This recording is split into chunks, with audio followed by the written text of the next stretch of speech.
wa mwana wavutse mu buryo bwishimisha mubiri bitapanze. Afite uruhu, afite feza, afite indangagaciro, kandi nagera ahandi shaho nk'iyoberekanya abantu bakabona ndi umwana mwiza ku buryo wanancumbikira mu nzu kandi nkarara mwiza. Wavaga kogosha ninjoro ukajya muri club. Muri club aho muri ako gasozi ahantu abantu bahana ibona bazi ko nkatumuzi uri nyongeza mu nzu y'Imana ndabyina nkirekura nkavuga ngo niyo hano haba haje umuntu wambonye muri club nzi avuga ngo izambyinira byiniraga Imana dore na hano mu rusengero kuze banze.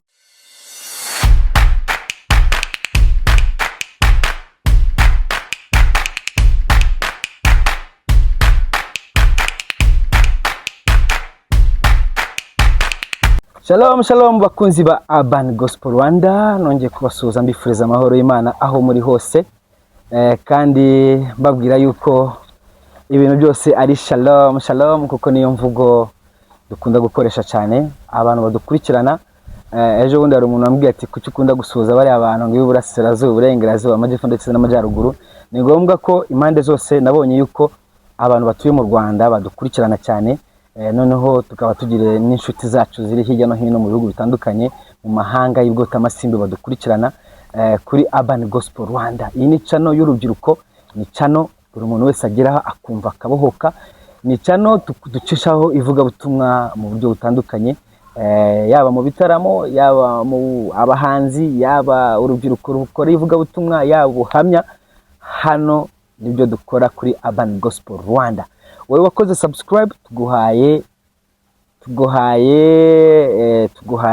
wowe wakoze subscribe turagushimira cyane, kandi wowe utari wayikora ikindi cyo giye kugira ngo ukore subscribe kugira ngo ujye dukurikirana ikintu cyose dushizeho ube uwa mbere kukireba. Uyu munsi wa none rero muri kumwe na MD Dieudonné, niwe munyamakuru musanzwe mukorana kuri Urban Gospel Rwanda, ariko ntago ndi njyenyine nkuko mubibona, mfite umutumirwa wanje agiye gutangira atwibwira, ubundi hanyuma azi kutubwira ikintu nyamukuru kimuzanye kuri Urban Gospel Rwanda, kandi akitugezeho ameze neza. Muri make wibohore mutumirwa wacu, wumve ko uri mu rugo kandi uri kuri channel imeze neza kandi isizwe amavuta. Tuguhaye ikaze muvandimwe, bimeze bite? Bimeze neza MD. Yego. Watangira twibwira ubundi twinjire muri gahunda yacu ikiganiro.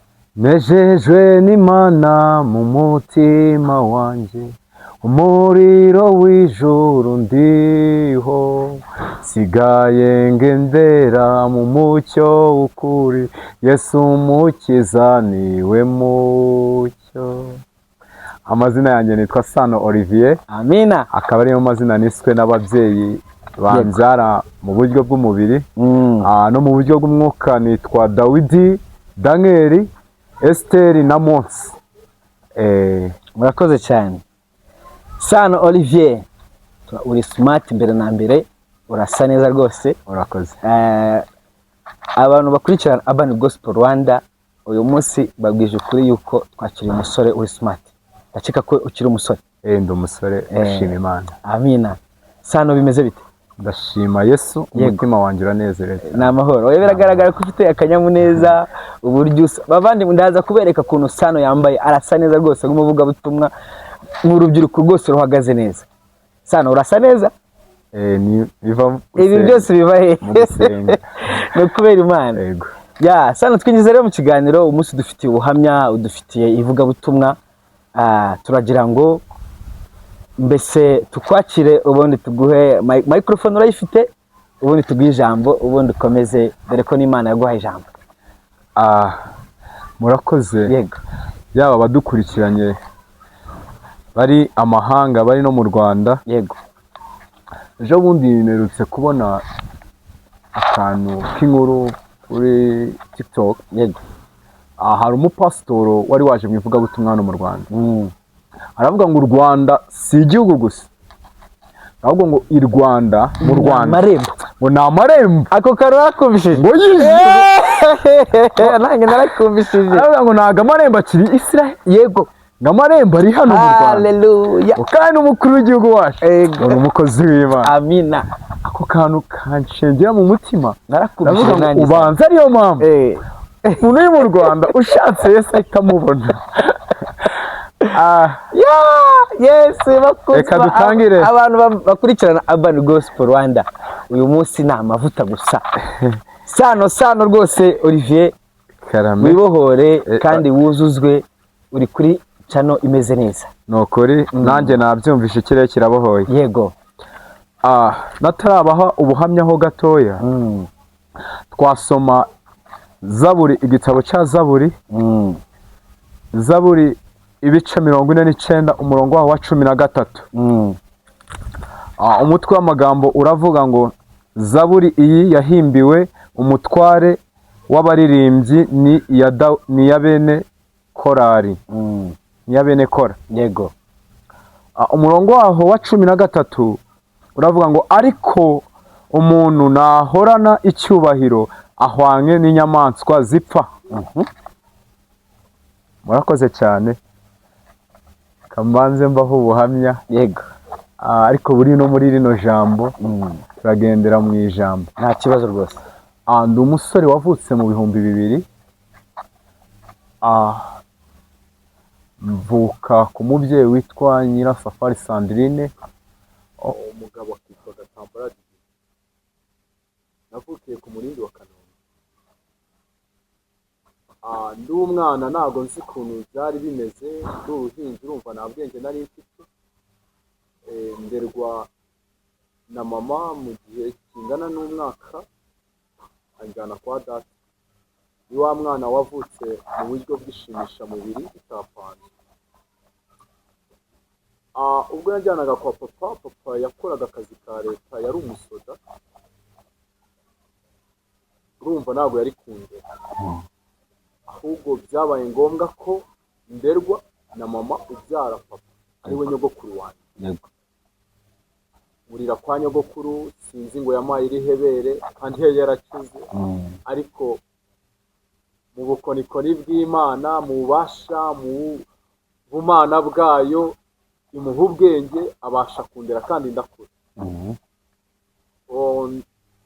Andihira amashuri ndiga, ndangije kwiga nibwo yandihiraga mekanike. Ubwo njye nari maze gutsindwa ikizamini cya leta, andihira mekanike. Yakwiga mekanike, yanga ko nicara mu rugo, yanga ko mba umwana w'ikirara muri make. Yego.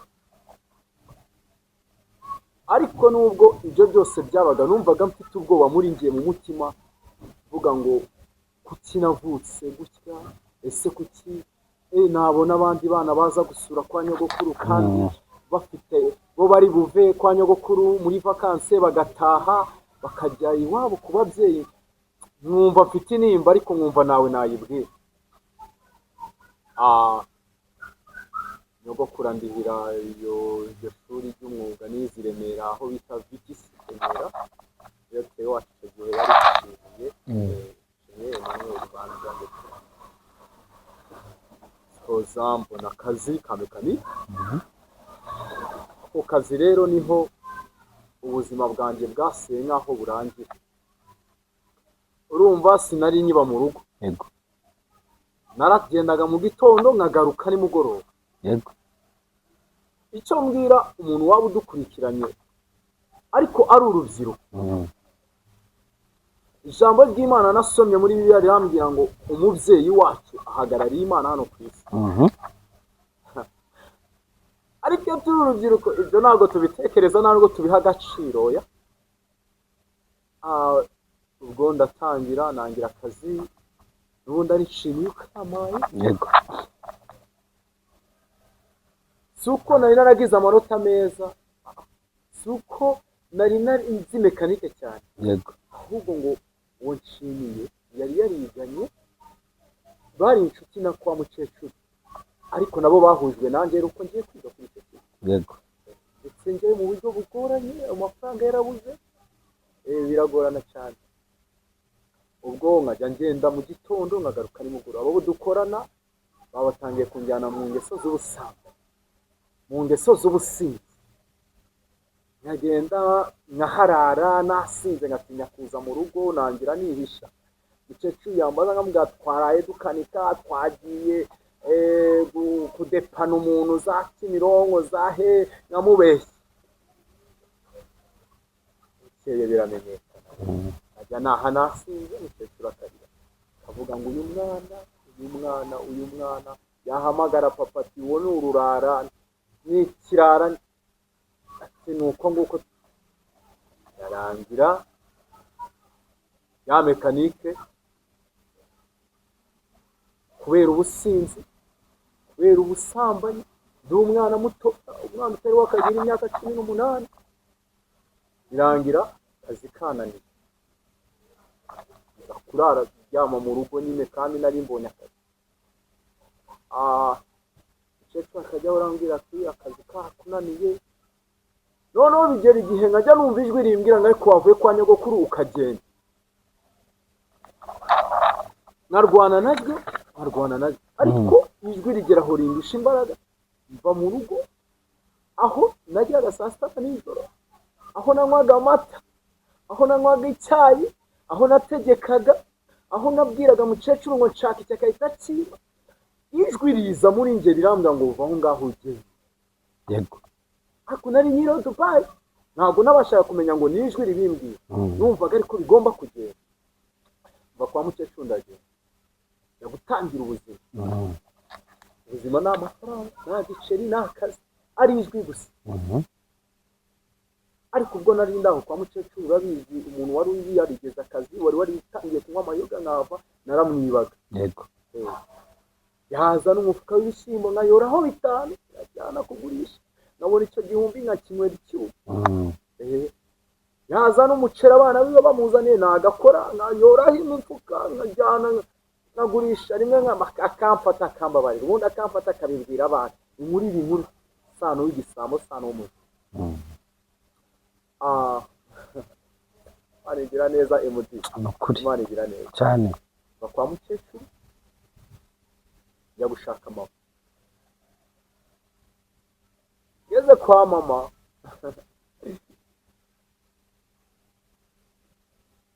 sanga noneho mama we umuntu usenga aho hari icyumba cy'amasengesho bitaga ku masifa n'abari kudukurikirana ahangaha harimo bamwe bahaza aho hantu kuko hari icyumba cy'amasengesho kandi cyari cyifitwe n'umuntu ufite amavuta bigira igihe mama akajya ambwira ngo jya gusenga abantu bari aho ngaho bakavuga ngo ariko sano turi kumubonamo umwana ngo nuriya mwana nubwo ari ikirara nubwo ameze kuri ngo umunsi umwe azakorera Imana na mama nawe bikamucyaka akavuga ngo ntago byaba bitewe n'ukuntu yakubonaga ni naho kwa mama ukeye mama agura umufuka w'umuceri nyoraho umuceri njya kuwugurisha arafata nawunyujije mu idirishya afashe turaserera cyane ndamutuka njya kurara hanze mu baturanyi mba ngiye yuko biba birarangiye noneho ubuzima bwanjye buba burarangiye kwa mama ndahavuye kwa nyogokuru narahavuye mama arakwirukana aranyirukana kubera ingeso y'ubujura yego kandi mu bana benshi tudahuje data none yego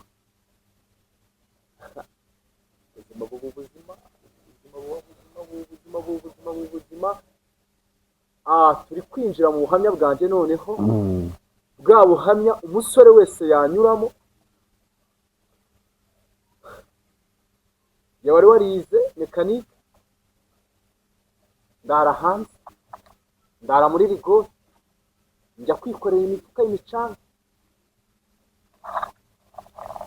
njya ahantu bita Rusororo nkajya nkuriye mbumba amatafari njye ubona nabumbye amatafari nakora ikiraka cy'amatafari 200 ku munsi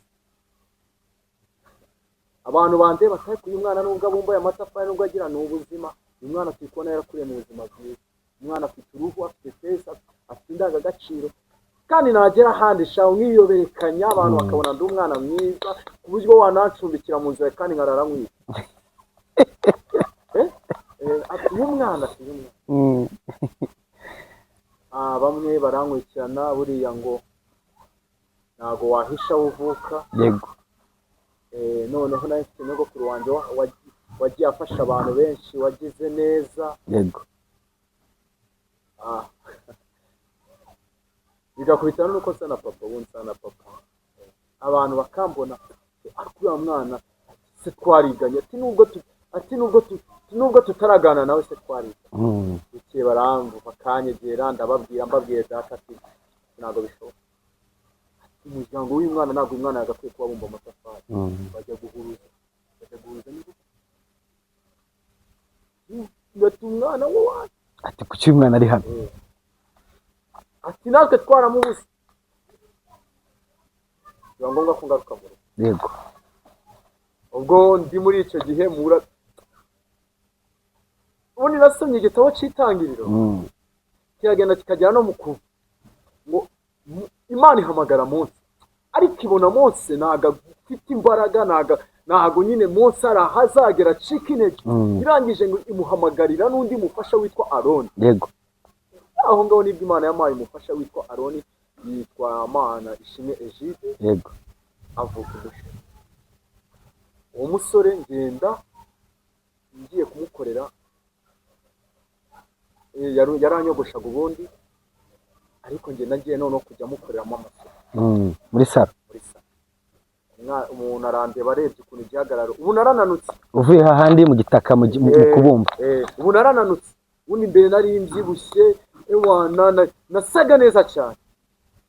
andebye aravuga ati uyu mwana nubwo aje kunkorera amasuku, uyu mwana avuka mu rugo byanga bikunda rwifashisha. arambwira ati se ushaka gukora amasuku cyangwa ngiye mwigisha koga? ndamubwira ati mwigisha koga. anyigisha koga, yarasengaga cyane, yari umunyamavuta, akajya anjyana gusenga, ariko nkabijyanamo kugira ngo mwiyoberekanyeho, ngira ngo mbone uko nibera. yego akanjyana n'ubundi nkavayo nkayimuzonza, akajyana n'ubundi nkavayo nkanyisamba. n'umwana muto, ikintu bita karame, n'umwana muto.